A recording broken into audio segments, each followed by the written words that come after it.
All three readings today has an element of surprise. The first and the gospel are similar, about two women, two widows,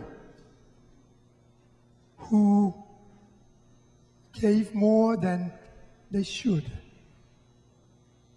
The first story, the widow with a son meets Elijah, and she has very limited supply left to live.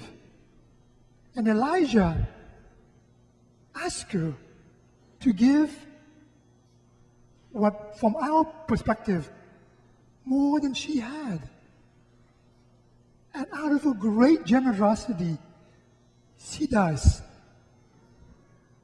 And the oil and the grain keeps overflowing more than a year. Extravagant surprises. And the gospel, Jesus took the time. I guess he must be hiding somewhere. If there's a St. Vincent de Paul box in here, Jesus is hiding, and he watches people give money. And a lot of people who have a lot gave a lot. And he's appreciative of that. But he pays a special attention to this older widow who gave 2 pennies, not very much worth, coins. And then what does he do? He calls his disciples there and he says, "Look, this woman gave more than the others." And they're like, "Huh? How could 2 pennies be more than the others?" And Jesus says it. The others gave them from their surplus. She gave from her livelihood. She gave from her poverty. She gave all she had. Surprising extravagance. And also where the gospel is found today also give us a clue about what happens to Jesus. In Mark's gospel, Jesus had finished his mission to teach in the temple now. And because of the things he says, because of the upside down value system, a lot of people in power are mad and they're out to get him. I'm sure Jesus has a clue that, oh no, if I keep talking about a God who loves without condition, a God who is extravagant, a God who is just and who cares for the least, I might get it. So Jesus sees in this widow an example for his own path. And what happens very soon after this for Jesus? He is captured, his followers are disbanded, and he's crucified horribly on the cross. Extravagant gestures. And also, mind you, he was afraid. And what he's able to see from this widow is he's able to receive her spirit of generosity. Because he points out, unlike you and I, God counts quality more than quantity. God cares less about how much we do, although that is important, than how much we give of ourselves in our doing. He cares about the intentions, the generosity of our own heart. And he sees in this widow who doesn't have a name, but we all remember her. Why? Because all around this time near Thanksgiving, we hear the story about her. We don't even know her name, but we know her heart.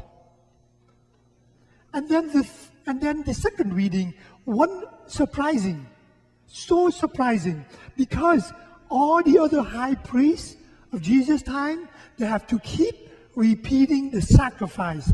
Why? Because the Jewish people then and the Middle Eastern people, they believe that if we take life, if we take blood, we have to give blood. So we have to sacrifice turtle doves, goats, and lambs every single time. But what does Jesus do? And that the letter of Hebrews says, once and for all. In the first Eucharist and his giving, his incredible, extravagant giving of himself on the cross. And so every time we gathered, every Sunday, and every day we go to Mass, we are not repeating what Jesus did, my sisters and brothers.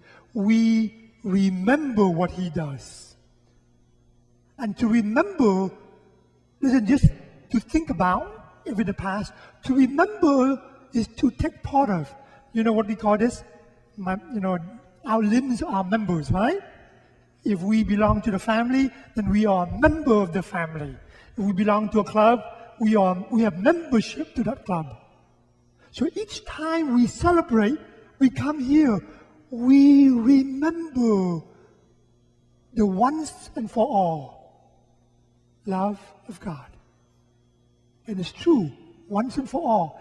Meaning, whatever you and I can do, focus on, and how much we do, or we don't do, or how much we think we are enough or not enough. What Jesus does, what God does, is enough, once and for all.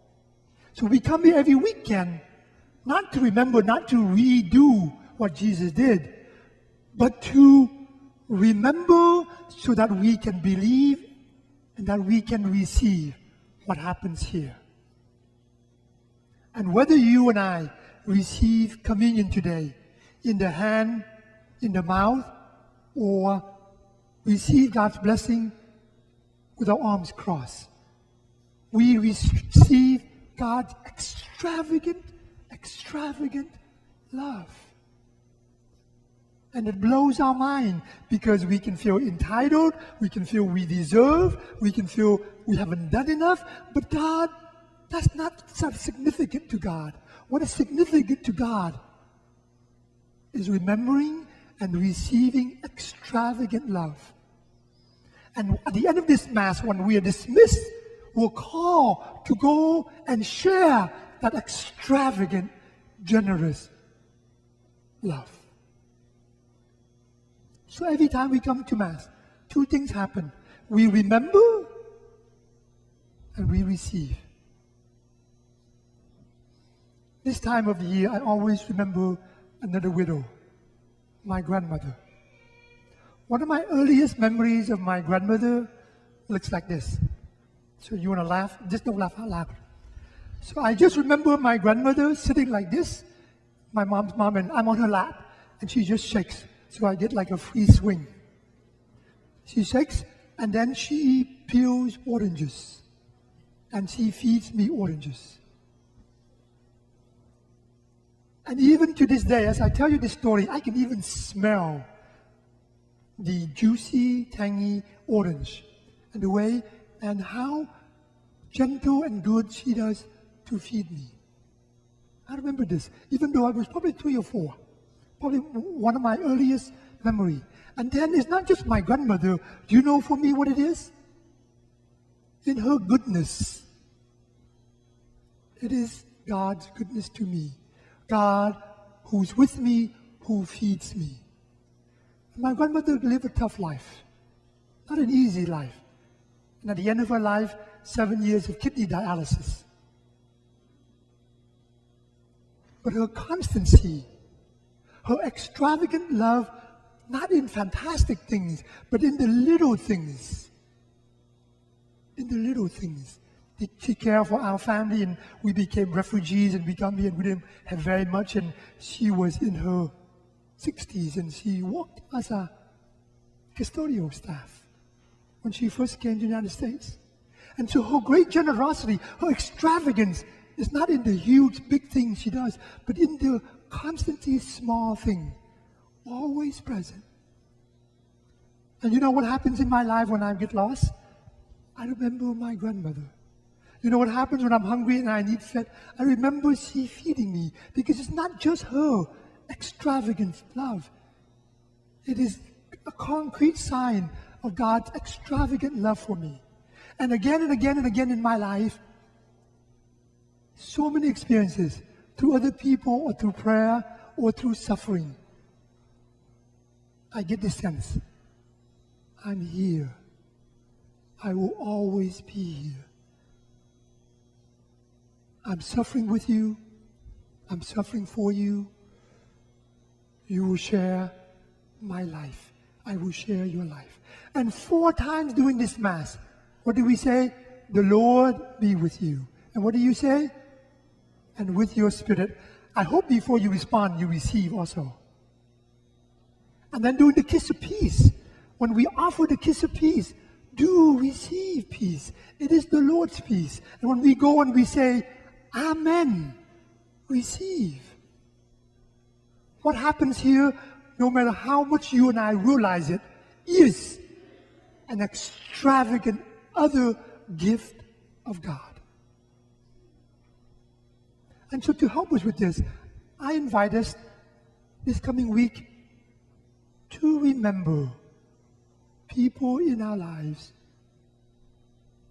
whose generosity and goodness stays with us. Maybe extravagant, like big, flashy, extraordinary thing, sure.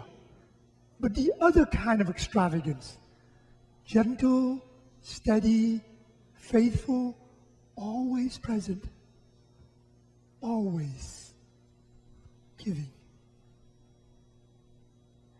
And so the stories of the 2 widows and Jesus is like the story of the contribution of the chicken and the pig during breakfast. Eggs and bacon. Which one do you like more? Which one gives more of themselves? The chicken or the pig?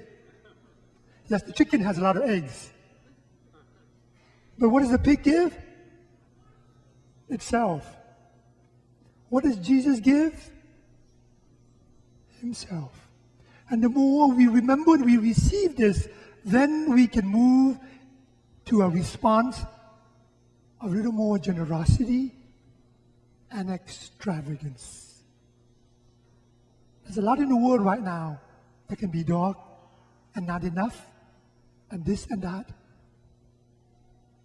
But when you and I remember and receive extravagance of God's love, that happens here, whether we realize it or not. Happens in a deep way that we can't even explain.